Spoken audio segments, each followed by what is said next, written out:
अस्सलाम वालेकुम, सत श्री अकाल। मैं हरमीत सिंह हूँ और आप देख रहे हैं सच डिजिटल। नाज़रीन, आज के ताज़ातीन व्लॉग में हम बात करेंगे Israeli command and control centre पर हमला, खान यूनिस में मज़ाहमत और इसराइली फ़ौज आमने सामने, सीरिया में नया मज़ाहमती ग्रोह सामने आ गया है। लेकिन आप सबका बहुत शुक्रिया जिस तरीके से आप इन ख़बरों को सुनते हैं। गज़ा में जारी मज़ाहमत की कार्रवाई की बात करें तो अबू अली मुस्तफ़ा ब्रिगेड ने अल-कुद्स ब्रिगेड के ताउन से मशरक़ी गज़ा शहर के इलाके अल-तफ़ा के मशरक़ में वाक़ अल-सुरानी हिल पर काबिज़ सयूनी दुश्मन के कमांड एंड कंट्रोल मुकाम को 60 मिलीमीटर की मायारी मार्टर शेलों से निशाना बनाया है। अल नसर सलाउद्दीन ब्रिगेड ने अल अक्सा ब्रिगेड अल अमूदी बटालियन के ताउन से आज सुबह खान यूनिस के शुमाल में कुफ अल करारता के नज़दीक दुश्मन के फ़ौजों और गाड़ियों के इज्तिमा को 60 मिलीमीटर मार्टर शेलों से भी बमबारी का निशाना बनाया। दूसरे आपको बताते चले कि कैदी मीडिया ऑफिस के मुताबिक अगस्त 2025 के शुरू होने तक काबिज़ फोर्सेस की जेलों में कैदियों और हिरासती अफराद की तादाद 10,800 तक पहुँच गई है, जो कि 2000 के अल-अक्सा इंतिफाज़ा के बाद सबसे ज़्यादा तादाद है। इसमें फ़ौजी कैंपों में कैद अफराद शामिल नहीं हैं। ख़वातीन कैदियों की तादाद 49 है, जिनमें से 2 गज़ा से हैं, जबकि बच्चों की तादाद 450 से ज़ायद है।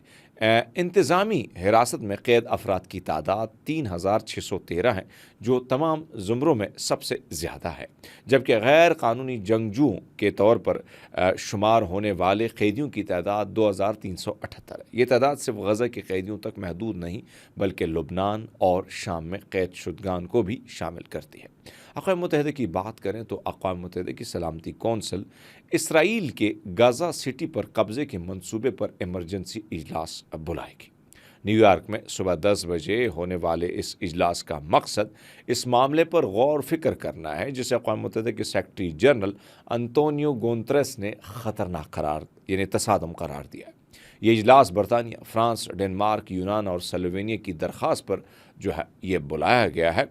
अल जज़ीरा के मुताबिक अक़वाम मुत्तहिदा में सफ़ीर अमार बिन जामिया ने गाज़ा में शदीद तौर पर ग़िज़ाई क़िल्लत का शिकार किया। लेकिन पहले सबसे बात करते हैं, अगर मैं कहूँ जिस तरीके से जो काबीना ने मंजूरी दी है और नेतन्याहू की ख्वाहिश है कि वो एक्सटेंड करना चाहते हैं, गज़ा पर मुकम्मल कब्ज़ा करना चाहते हैं और इसको इसराइल के अंदर डालना चाहते हैं।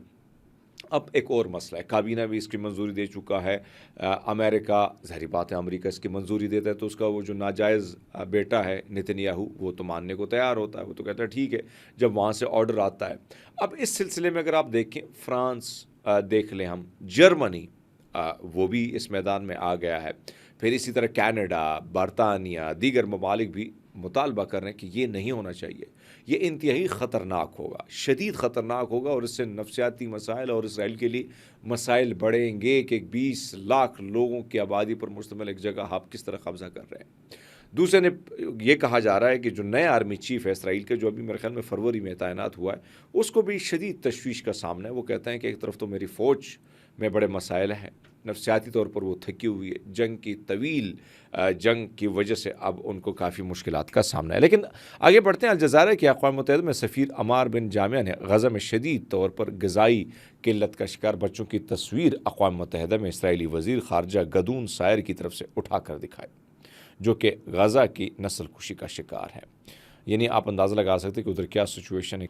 दोस्तों, एक तरफ तो बड़ी तादाद में अगर हम देखें, इसमें कोई शक नहीं कि गज़ा में जो नस्ल कुशी है, फिर मासूम से बच्चे, मैंने परसों एक ट्वीट किया, मैं सोच रहा था, मेरे पास अल्फाज भी नहीं थे कि मैं किस किस्म से ये जो तस्वीर है, यानी भूख से जकड़े, पानी ना होने के बराबर, प्यास, कपड़े, कोई ऐसी चीज़ नहीं, दवाइयाँ तक नहीं हैं, यानी लोग सुकड़ गए हैं। और वो तस्वीर अगर आप देखें तो आप सोचेंगे कि ये क्या हो रहा है, यानी हम इंसान कहलाने की भी लायक हैं या नहीं है। यानी बच्चे अगर आप देखें जिस तरीके से वो भूख से बिलक बिलक कर मर रहे हैं। वो माएँ जो प्रेग्नेंट थी, आज उनके बच्चे उनके पेट में इसलिए मर रहे हैं कि उनको खुराक नहीं पहुंच रही है। बहुत सारी माएँ जो हैं उनको उनका दूध नहीं है, ब्रेस्ट मिल्क नहीं है, जिसकी वजह से वो अपने बच्चों को फीड करें, क्योंकि खाना नहीं है। जब खाना नहीं होगा तो दूध कहाँ से आएगा। इसी तरह बेपनाह लोग कैंसर के मरीज़ हैं, गुर्दों के मरीज़, एक तकलीफ़ है, उस तकलीफ़ से वो जूझ रहे हैं। लेकिन फिर भी सारी दुनिया की इंसानियत जो है, इंसानियत तो नहीं कहूँगा, हम सब दरिंदों में शामिल होते हैं, इंसानियत हम में तो है नहीं। अगर होती तो आज गज़ा इस तरह ना होता। अगर हम में थोड़ी रत्तीबत भी शर्म हया, थोड़ा बहुत डर खौफ होता रब से, तो शायद हम खड़े होते उसी तरह गज़ा के साथ। लेकिन अफसोस, सद अफसोस कि आज हम सिर्फ तमाशा देख रहे हैं, और ये तमाशा जो है वो सरेआम इसी तरह चल रहा है। और उस तमाशे, याद रखिएगा, आज अगर मैं तारीख़ पर नज़र डालूँ तो इसमें कोई शक नहीं कि नस्ल कुशी में हलाकू ख़ान, चंगेज़ ख़ान, लेकिन तारीख़ इस बदबूदार शख्स को भी हमेशा याद रखेगी, इसके बदबूदार किरदार से। लेकिन तारीख़ हमें भी भूलेगी नहीं, हमें भी तमाशाइयों के तौर पर याद रखेगी। हम भी तमाशा देख रहे थे जब वहाँ पे जुल्म हो रहा था। आवाज़ उठाना भी हम गुनाह कबीरा समझते हैं कि हम उन बहन भाइयों के। लेकिन आपने देखा कि फिर मैं कहूँगा कि सिडनी के बाद सबसे ज़्यादा बड़ी तादाद में लोग जापान में निकले हैं। मैं वीडियो आप देखिए स्क्रीन पर, जिसमें आप अंदाज़ा लगा सकते हैं कि निकले हैं और वो आवाज़ बुलंद कर रहे हैं, एहतजाज कर रहे हैं इसराइल के ख़िलाफ़, उसके मज़ालिम के ख़िलाफ़। लेकिन अफसोस नहीं निकलते हैं, हम नहीं निकलते हैं, और ना हमने कसम खाई है ना बोलने की।